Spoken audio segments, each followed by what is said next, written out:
अस्सलाम वालेकुम जी, आपका होस्ट सईद अहमद आपकी खिदमत हाजिर। हमारा यूट्यूब और फेसबुक चैनल यह है, पाकिस्तान देख रहे हैं। लाखों करोड़ों दुरूद सलाम हज़रत मोहम्मद मुस्तफ़ा सल्लल्लाहु अलैहि वसल्लम और आले मोहम्मद पर चीफ जस्टिस उमर अता बंदयाल और सीनियर जस्टिस काजी फायज साहब के दरमियान हाथापाई तक बात बड़े हद तक आगे बढ़ गई।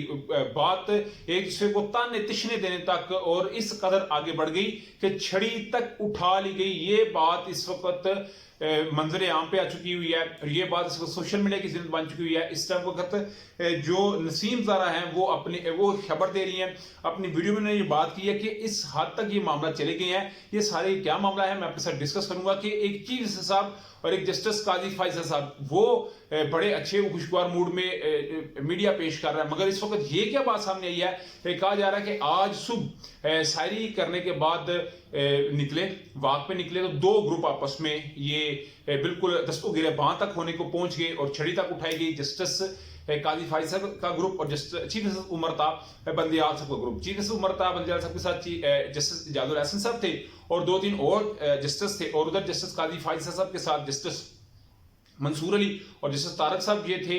और आपस में इन दोनों ग्रुपों का टकराव होता है। उसमें जस्टिस काजी फायज साहब बहुत बिलो द बेल्ट कहते हैं चले गए, इवन उन्होंने छड़ी तक उठा ली। जस्टिस उमर अता बंदयाल साहब कोई मारनी होगी। जो इस वक्त कोर्ट की जा रही है बात, जो रिपोर्ट की जा रही है बात, वो मैं आपके साथ जो है वो शेयर कर रहा हूँ।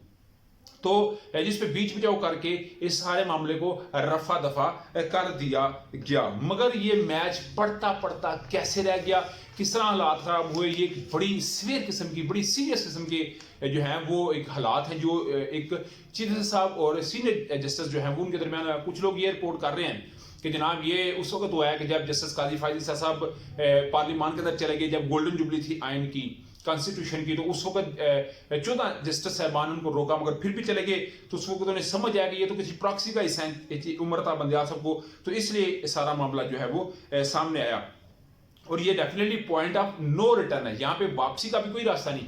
जो हमने आपने हर विला के अंदर ये बात डिस्कस कर रहा था ना कि कोई ऐसा हो जो हालात को इस नहज तक ना लेके जाए, मगर ये हालात इस नहज तक पहुंच गया। तो ये सोशल मीडिया और नसीम ज़ारा की बात थी, मगर मैं यहाँ पे ये बात करूंगा, अगर तो ये बात झूठी है फिर तो बिल्कुल नसीम ज़ारा का और ऐसे तमाम किरदारों का वाकई जो है मुहासबा अगर हो तो कोई इसमें दो राय नहीं है। मगर अगर ये बात सच है तो फिर मेरा ख्याल है ये बात बड़ी लम्हा फिक्रिया है और बहुत ज़्यादा ये एक मैं समझता हूँ एक अलार्मिंग सिचुएशन है कि इतना बड़ा एक स्टेक होल्डर अदारा वो आपस में इस तरह जो है वो मामला कर रहा है। और ये कहते हैं उस वक्त भी हालात खराब हुए जब जस्टिस काजी फायज साहब को पता ना 20 नंबर देने का मामला था, तो उसमें 6 रुकनी बेंच ने जस्टिस इजाजुल एहसन साहब ने इस सारे मामले को खत्म किया और कहा कि जी नहीं, काजी फायज साहब के पास इख्तियार की तरफ से आ गया कि वो चीफ जस्टिस साहब के मामला को डिस्कस कर सके। तो मगर इस पे रेफरेंसेस एक दूसरे को प्रतायद करने का मामला शुरू हो चुका। मियां दाऊद साहब जी किसी तारीफ के मोहताज नहीं, ये नवीद के जो मुलजम नवीद है उसके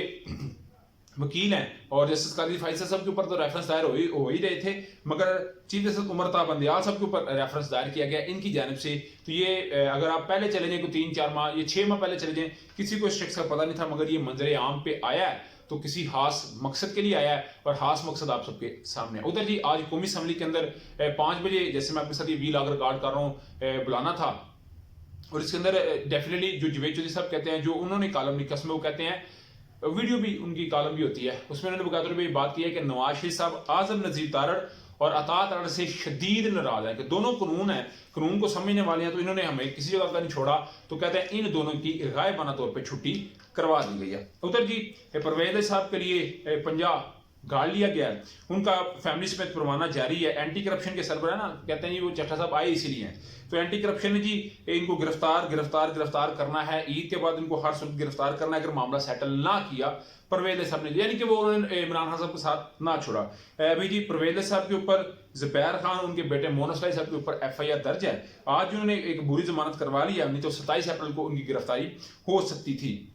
अभी उनको इजाजत मिल गई है कि जी ईद वो थोड़ी सी कर सकते हैं, मगर कोई पता नहीं किसी वक्त भी उनके लिए कोई बड़ा ब्रेक थ्रू हो सकता है। मगर ये सारा कुछ इमरान खान साहब को बुक करने का, फिक्स करने का और उनको राह रास्त पे लाने का एक तरीका है। आपके समझ आए लाजमी को शेयर कीजिए। तो आगे वीडियो पसंद है तो चैनल को लाइक सब्सक्राइब अपने दोस्तों शेयर कर दिया। नेक्स्ट वीडियो तक के लिए होस्ट हो जाती है। अल्लाह आपका हमेशा अस्सलाम वालेकुम।